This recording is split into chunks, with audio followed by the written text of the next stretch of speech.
Hello, I am Scott Herbst, founder and president of Six Flex Training and Consulting, and you are listening to or watching The Flex, a show where we have conversations with people expressing leadership with the intention that it open up and give you some access to expressing yours. And I am really excited to have on our show today Jenna Kokoski. Jenna is the Chief Operating Officer of Jade Health, and they are an organization that offers BHCOE accreditation as well as houses the National Autism Registry, which is where they are benchmarking clinical outcomes in the world of autism. I'm going to let you let Jenna tell you how she got there, explain all of what that means to you. And right now, Jenna, welcome. Thank you for being here. Yeah, thanks for having me. Excited to join. Glad you're here.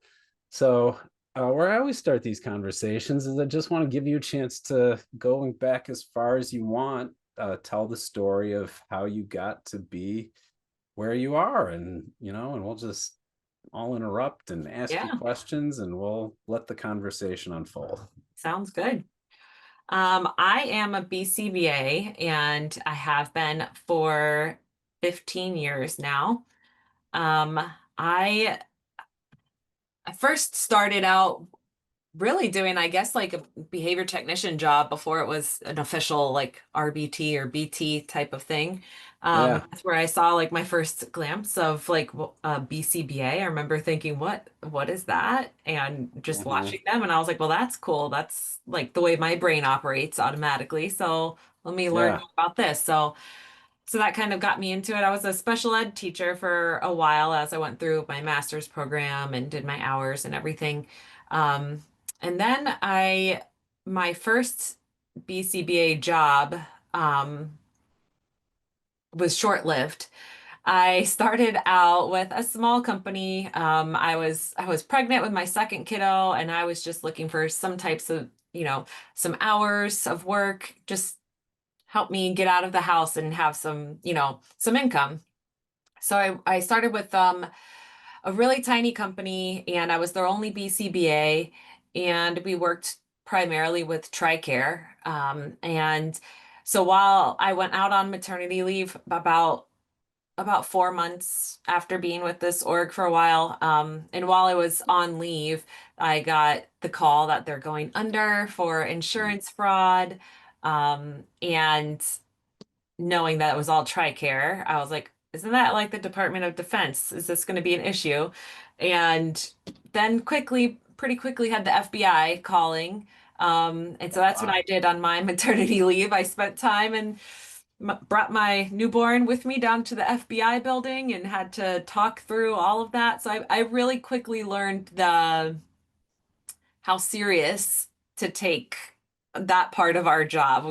Yes, like clinically what we do as BCBAs is super important, but you got to know what's happening with your name on it too. Yes. So at that point, I had a whole bunch of clients, and all my clients were like, okay, well, we'll wait for you. And I was like, you're gonna wait for me to do what? What what are you waiting for me to do? I have a newborn here. There's no way. But I just was like, okay, you know what? I've already got the clients here. I'm in network. I need some kind of income. And I had always thought about opening my own eventually, not so quickly. Yeah. And so I just went ahead and did it and learned a lot. A Yeah. lot. Well, let's talk about that. What did you learn opening a business? Man, I I learned that pretty quickly. I switched from being like all clinical to being very operational because we were growing fast and had to learn a lot of HR activities and um, just having that good like camaraderie. How do you make a community out of this organization? It was a lot of trial and error, I will say. A lot of learn by error, right? Hmm. Natural consequences. I had to go through that for sure. But I really, as like we went on, about year 3, we opened our first clinic. Yeah. And like to me, that was a big shift, just in the organization. So you open a clinic and now you've got people together. I was actually about to say that. So it sounds like you can start to, it like actually creates an opportunity for cliques to form where, Very or at least to much. maybe like maybe they were already formed and now you could see them. I don't know. Yeah. Now you can see it, and it felt very much like teams. Everybody had different teams here and there. I feel like that is a whole other set. I like figuring out operations, all of that stuff felt very instinctual. It wasn't too much work for me. But it was like this part of the world was, I was like, oh, I need to like go and do some research, and I need to actually like dive into essentially OBM. How do I, get our whole team together? How do we create company culture? There's a lot of, at that point, learning of the not technical skills, the skills Yeah. that you just have to learn. And with being around so many people and leading that many people, um, we did a lot of growing our own BCBAs. So Yeah. it was great while everybody was in process. And then suddenly we had this mass of like 8 people all graduated at the same time. And we were lucky enough that we were super growing still. And so I was able to fill all 8 BCBAs up with caseloads pretty quickly. But then, like, that's a whole other, okay, now I need to teach this whole group of BCBAs who were just the RBTs. I need to teach them how to lead also, while I'm also Yeah. leading Well, can we talk them. about um before we get too far Yeah. down the road, I'd love to dig in a little bit. Because I'm curious what you learned. What I'm hearing is that operations is it sounds like it's pretty suited to a behavior analyst because it's very analytic. It's about like, oh, like there's a problem, let's figure out a process and like, Yep. what's going on around it and we can solve this and okay, cool, we're set. And Very then you've much. got something though, like a culture is a lot more Like like instead of abstract. this linear thing, more like a collection or the experience Hmm. of everyone's combined behavior. And Exactly. so a lot more formless, right? Hmm. And so I'm wondering what you learned as you started to realize, like, whoa, this is different now that we're all together. What Yeah. you saw and how you had to adjust or adapt from this really just purely analytic, let's solve the problem, to like, how do I manage this amorphous thing? And what did Yeah. you see about that and learn? And what did you learn about yourself and about doing that? Yeah. I was going to start there. What I learned about myself was that I am very no nonsense type of Hmm. person, and Yeah. that doesn't always bode well for the leader to come in with, my gauntlet, and this is how it's got to be done, and this is how we have to do it, and Yeah. Here's go what I need. on. Get it done. It just is Yeah. what it is. I learned that that's my instinct, is to just to go there to that. Yeah. But that does not actually help anybody move along and create the culture that you want within your organization. Um, so like I said, I very quickly had to learn what is involved in a company culture. What do I want it to be? Then from there, how do I make it become that thing? Um, I studied a lot of Brene Brown, Mm, and yeah, I really love a lot of her stuff. And once I finally like read her many of her things, I realized, I was like, okay, she's putting words to the things and actions or whatever, how I was trying to lead, but I didn't have all the words of that she had. So it's been very helpful for me to take a place of leadership and try to lead being vulnerable and like yes. owning my own issues as well, and being aware and cognizant that my initial reaction and my initial thought on everything is not always correct, despite what Yeah. I've been telling myself. Can Um, you give an example? Because people say that, and Brene Brown's awesome. I love yeah, her. And I think her message of vulnerability, like people pick that up really easily. It's in my experience and observation, like she's really inspiring, and it's really easy to walk away feeling like, ooh, right. how do you do? Um, and it's challenging to be vulnerable. It feels vulnerable, right? Um, so could you provide an example of like, here's what it is to be vulnerable, or here's what being vulnerable was for me, and share something about the difference you saw that made? Yeah. So, like I said, I've always been much more of a no nonsense. Let's like we're in here. This is what we have to do. Suck it up Yeah. and get it done. Like Yeah. that's just how my instincts are. I'm naturally that way.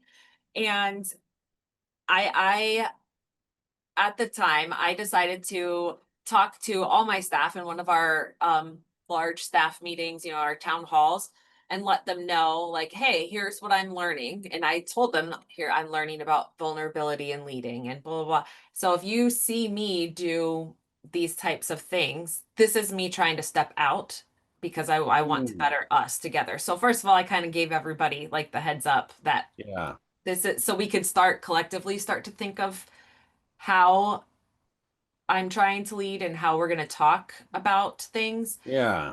And I think a big one is being able to admit that I was um, wrong, or my initial like, yes, let's manage this situation this way. Um, Being able to come back and say, you know what, I thought about it some more, or we saw this happen, and so now I'm aware that that was bad call on my fault. That's me, and taking that ownership. Yes. Not just like I could always take it internally for myself, but making that public, Yeah. I think that that makes a big difference. I know that I feel like really transformed the relationship between my staff and myself, but then also Yeah. amongst each other because it became much more of the norm of like the BCBA being able to say, okay, well, we gave that one a try. We're gonna try something else. I brought in, our clinic director and asked for some help and some guidance on that because I'm able to say I don't actually know it all. And I feel like it's just such a trickle down effect Yeah. that it has when you're actually able to be fully vulnerable. Awesome. I want to pause and just underline a couple things I heard, which is one, just acknowledging that I don't have it all figured out.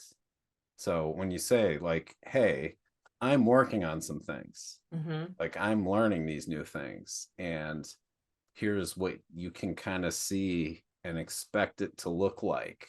Yep. I expect is like that's an act of vulnerability, Yeah. right? Like, hey, I don't have it all figured out. I know that that's Yeah. something that people who are put into positions of management, leadership often experience, like, oh shoot, like Yeah. I'm supposed to know now, right? And the Yeah. truth is, when you're new to that position, you don't, And right? that's where like sometimes, right, the imposter syndrome comes in where you're Yes. like, oh man, I'm just faking it till I make it. Yeah. So I expect uh um and so yes, like, hey, I'm at work on myself here, Hmm. and telling people how you're at work on yourself. um and and then yeah, you said like actually like admitting your mistakes, and if you feel bad about something, acknowledge it, right? Hmm. um I love that, and I love that you pointed to that it models that, and then it becomes the behavior that your team will pick up.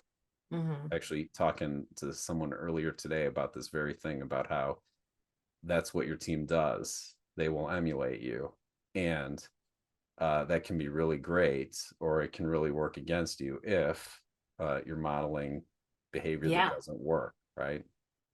I think being able to even look at it that way, because I think a lot of times if you see like a team or, an org that's not doing very well. It's what are all the different issues, but you as a leader being able to say, okay, like I need to look at my role in this as well and not just come in as, well, it's that department or these people over here and come in first looking at what am I bringing to the table here?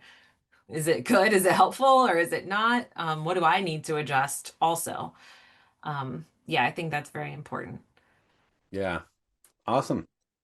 All right. So then you I had this explosion of 8 people, or was it 8 or 6? 8, yep.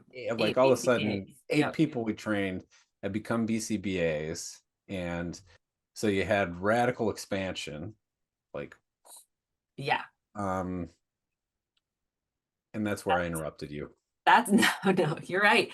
That the radical growth, I feel like at that point is when I really shifted from, I had already done a few shifts in my career, right? Hmm. From just being the BCBA, I'm going to work a few hours to, okay, now I'm opening up. So to the business owner, then pretty quickly from focusing on the clinical side to doing the operational side. And Yeah. then I felt like when we had this mass growth, I had to reshift my focus from a lot of more of the operations, and or even either some of the clinical as well, but more to like the people that I'm working with, because to me that all, especially in the world of ABA, if your team isn't running the right way, I mean, you're having effects. You're affecting people with autism. Like, is Yes. it positive or is it negative? But it's happening whether you want it to or not.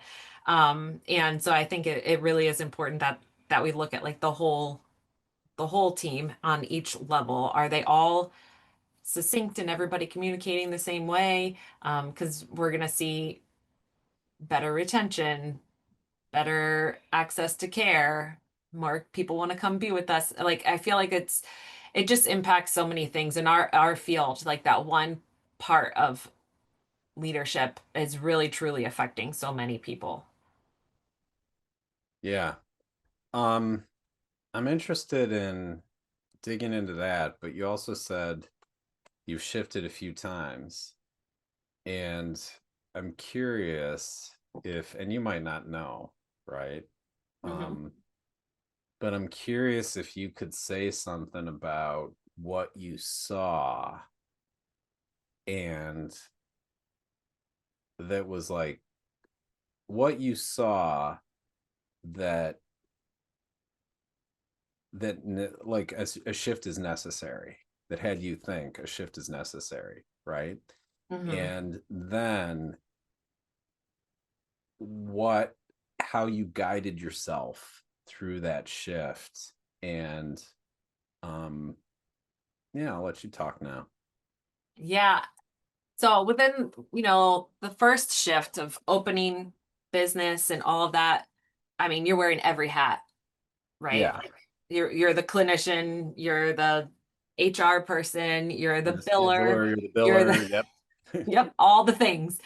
So I learned pretty quickly there, once we had another BCBA come in, that okay, I need to let some of that, the clinical side of things go, because I got to make sure everybody gets paid. It's a different stress at that level, because then you're thinking, okay, that person, I got to make sure I do all of my stuff right on payroll or on whatever, because they're literally, their family is depending on this. So Yeah. it felt, that one felt like a very natural shift. Still definitely remained a lot of clinical, as we're an ABA company, but a, a bigger shift towards that side. And then I would say by the time my next shift from operations really more into like being able to dive into the people of the org, we, that one was a hard one for me, I will say, because I had everything the way I wanted it to be done, and it was run, Yeah. and my things in place and my processes in place, and here's how it is. And it would be faster if I just did it myself rather than teach you how to do it or follow up and make sure you have to do it. So really the letting go. to be able to delegate some of that stuff to other Yeah. people. That was definitely not like my assistant's fault. It was all me not having a hard time being able to give away some of these things. Um, it was obvious that the shift needed to happen because too many staff, too many, like there's just too much for one person to try to manage. And as you know, like our field, you're constantly having to hire and backfill and hire and backfill. So it felt like that was its own job. And so it just made sense for the speed of what we needed, that things would be delegated out to other people.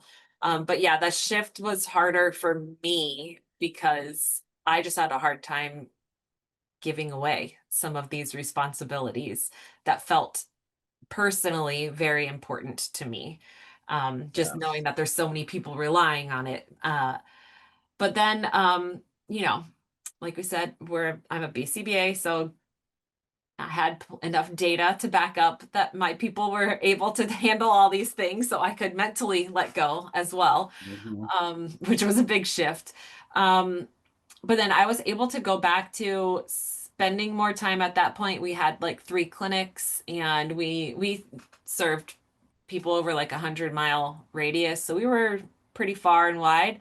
And being able to like go out in the field and spend time with RBTs that I never get to see, that for them to know like that I'm still human. I'm not just gonna sit here, at my desk and tell you you have to do this XYZ. I'm gonna get down and dirty with you as well. And I'll sit on the floor for every session, clean the bathrooms after social skills groups, like all those things that I think is really um, important for people to know that you are still connected to like the core of what your company is doing.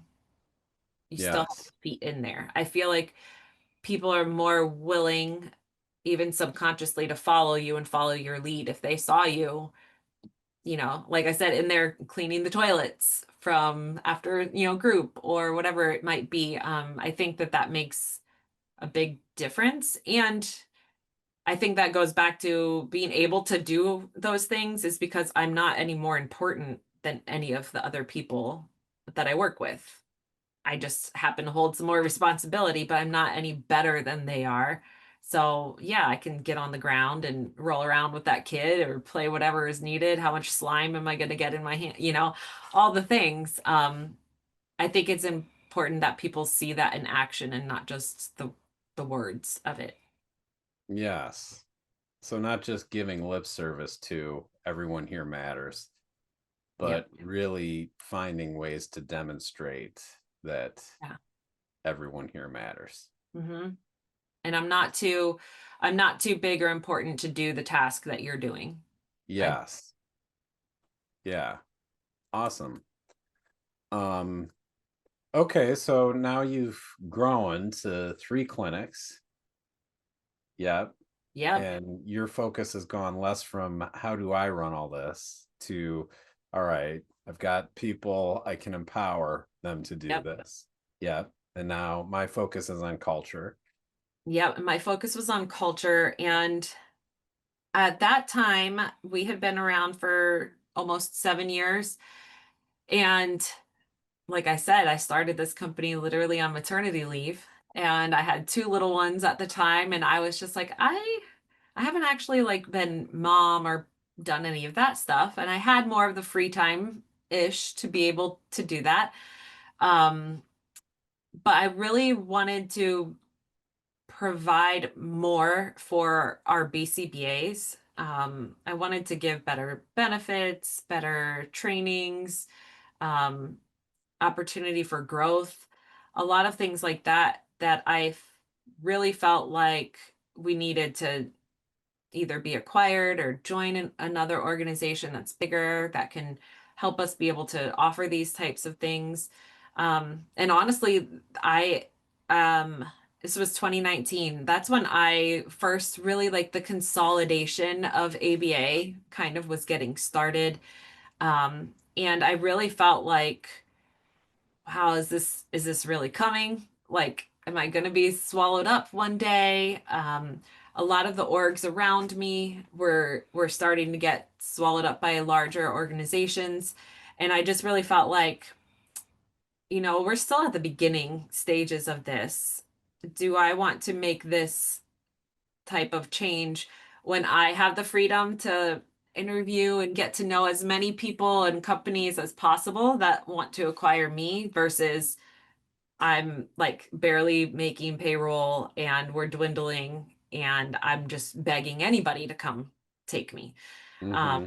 and I really, out of wanting to ensure that like my staff and clients all had the best futures available to them, um, that's why I went the route of trying to find an organization that I felt was very clinically sound and that's what their culture was focused on.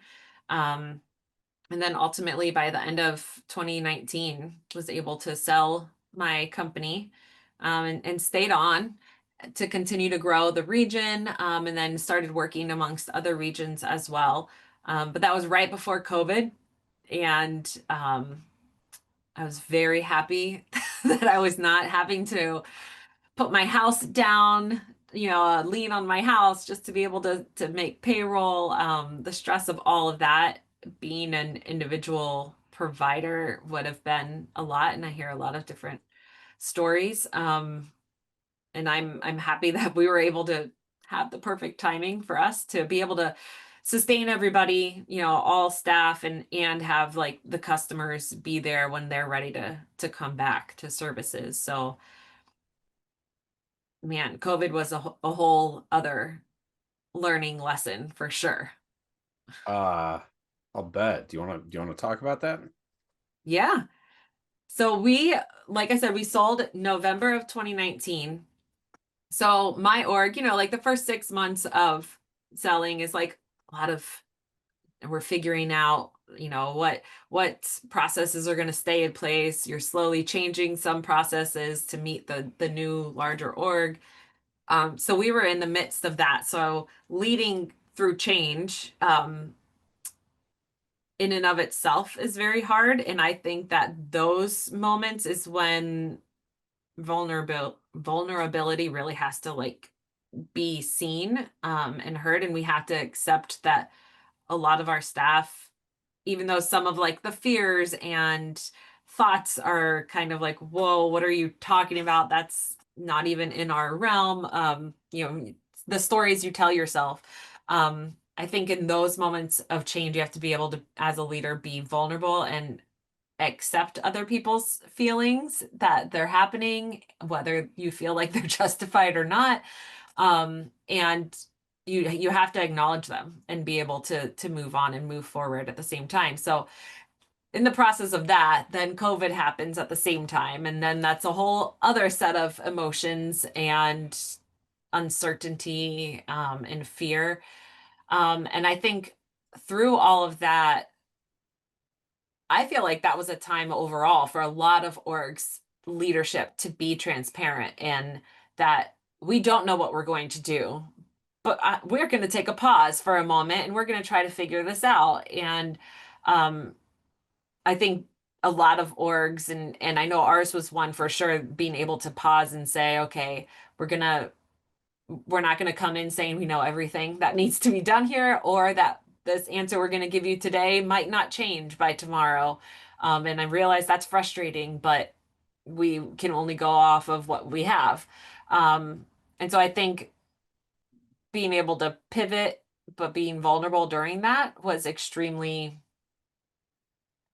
important for people who are going through, when you go to work, you're bringing all of you. So you're bringing your home life, you're bringing Hmm. your car ride there, what happened along the way, what's happening with your kids at school. You're bringing Yeah. all of that with you to work. And so I feel like that was a turning point for, I think, a lot of people in leadership to be able to acknowledge, like, oh, there's a lot of other factors that's happening that is causing this person to react this way or to engage in these types of behaviors at work, or not quite hitting performance the way they used to.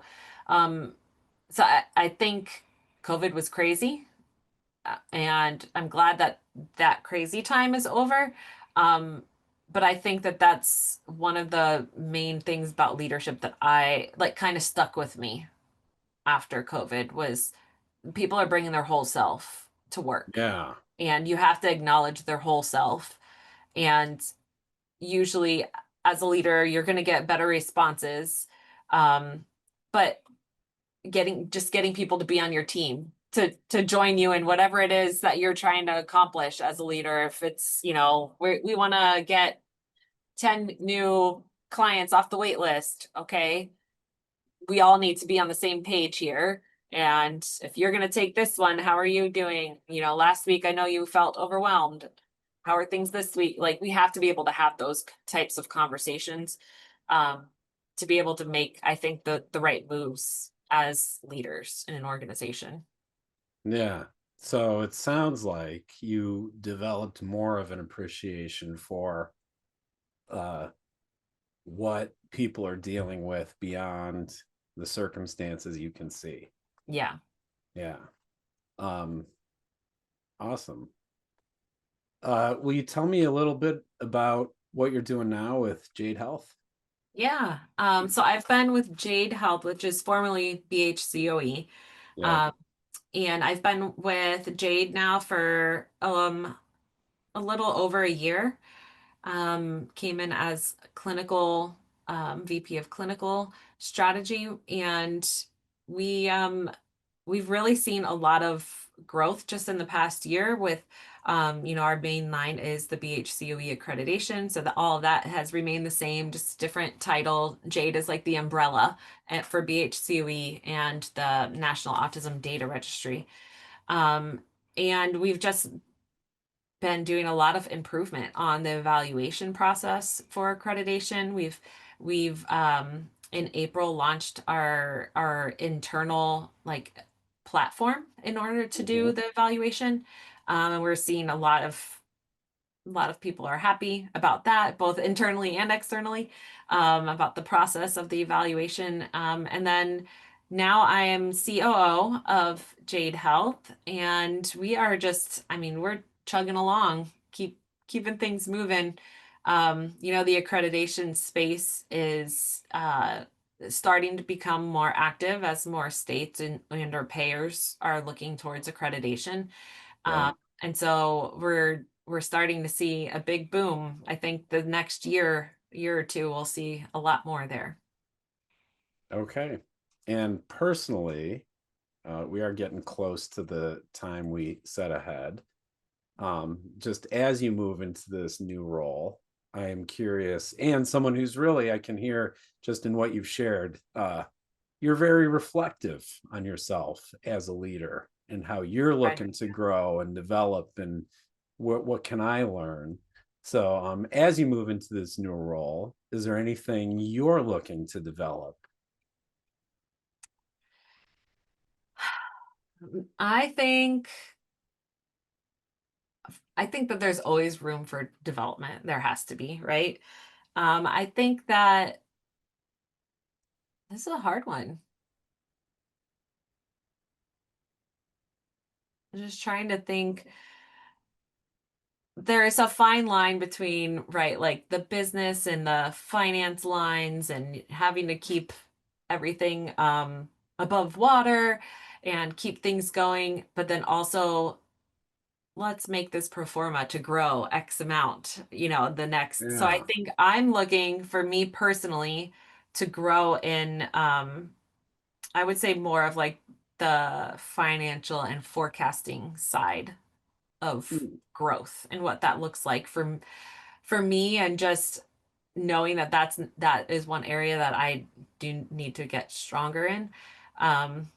So I think, yeah, I want to focus personally on that. But then I really want my teams, which I think there's been a major shift over the past few months. I can see it in our teams. But to feel more of like we're all together on this one team. Like, we're Yeah. all Team Jade, and our focus and all of our lines of work are, to improve access to care, quality care. And so like keeping that as our main focus. Yeah, it feels like sometimes you're on the back end just doing paperwork. No, but you're doing paperwork to increase access to quality care. Hmm. So keeping that as the forefront of our thoughts and as we move into 2026. Yeah. I think how what I heard you say was making the connections between the work you're doing, whatever the work is in the moment, making that connection between that and the difference that it ultimately makes for Mhm. people. Yep. Yeah. And acknowledging those and remember, yeah, every little bit that you're doing, that's Yeah. Awesome. playing into it. I got two more quick questions. Yeah. Uh, I'd love to ask this question. Share one thing you're proud of. One thing I'm proud of. Like work wise, Whatever you want. anything wise. Yeah. I am, you can tell where my mind is as a mom and the beginning of the school year started. I am proud that none of my kids have been late to school because now this is my first year. I have high school, middle school, elementary school Oh drop my. offs, getting everybody getting through those lines. And it's, it's a lot this year. So we're learning, All constantly right. learning. Yeah. Awesome. And lastly, if you're willing to, how can people reach you if they'd like to? Yeah, absolutely. I'm on LinkedIn, Jenna Kokoski, BCBA, or anything through Jade Health. It's jenna.kokoski@jadehealth.org. Awesome. Jenna, thanks so much for taking part of your day today and sharing your story and your insights with people. Um, Absolutely. I think you gave some people some actionable, uh, really actionable pointers about how to model leadership in a way that actually has people be willing to uh, learn and grow, and Hmm. really what it takes to be someone who creates an environment where people do develop and learn together around fulfilling on something bigger than any one individual. So Yep. really appreciated that. Thank you. Thanks. Um, and to those of you watching and listening, thank you for watching and listening. As always, give us a like, give us a follow, give us a 5-star rating on whatever platform you're on. And this concludes this episode of The Flex, and we will see you here next time. Uh, awesome. How was that for you? Good. How's it for you? It was great. I mean, I like my job, so I like hearing people tell their stories and share about what they learned, and I really appreciated that you shared different points where you had to adjust and grow and Mhm. develop, and it wasn't just figure stuff out, but actually be Yeah. honest about the challenges and here's how I faced them. So Yeah. for me, that's a great episode. Great. Yeah. Thanks for having me. My pleasure. So what happens next is I will submit this. It takes them a little while to get them edited. They say they're going to get faster and better. They haven't yet, but it's not going to come out for probably like 3.5 months. Okay. So there's You'll some just time. ping I me will whenever get you put it you, out so I can help push and um, yeah. And I'll get you when it is edited, I'll get you access to a file that'll have you can okay. listen to it ahead of time. Um, and then I'll let you know when like I do promote it and Okay. like post it Yeah. on LinkedIn. So I can help. Yeah. Any questions about that? No. Cool. Well, And this is an honest invitation, so you can say yes or no. okay. And there's no and it's an honest invitation. I'd love the opportunity to share what Six Flex is up to with you, and Yeah. with the intention of I'd be really you're someone who is pretty well connected in the world of behavioral health. And Try to be. say that again. Said I try to be. Well, you're working for BHCOE, right? Yeah. So I'd love to share what you are up to with two things. One, the intention of, could I use this at Jade, right? Is there someone, yourself included, who could possibly benefit from the program I want to share? But also, who in your network do you think would really benefit from a conversation about this? Yeah. Yeah, I would love to learn more about specifically like what you're doing and see how we can do that. We also have, partnerships. So I don't know if this is something that you're kind of advertising out to other BCBAs or business owners or anything like that. But yeah, I'd love to learn more. Yeah, I would love to discuss and learn more about these partnerships. Okay. Awesome. Can we schedule 45 minutes in the next week or two or three? I mean, I have time. Thursday, I have time, or next week I'm traveling to Faba. How is Thursday? Could we do Thursday after like 3? And wait, what time zone are you in? I know, I was just about to ask that. I'm in Central. Could we do Thursday after 2? I believe so. I would say 2 o'clock for sure. I have one meeting, but I think we can probably move it. I prefer it at a different time anyway, so I will. Can we do 2 o'clock? My 2 o'clock? Yeah. Your 3 o'clock. Yeah, absolutely. Send that my way. Awesome. I just sent that off. Right. Jenna, thanks so much. Thanks for just being fun to talk to. Thanks for talking with me. My pleasure. I will get that submitted, and I will see you on Thursday. All right. Sounds good. Awesome. Thank you. Thanks. See you then. Bye.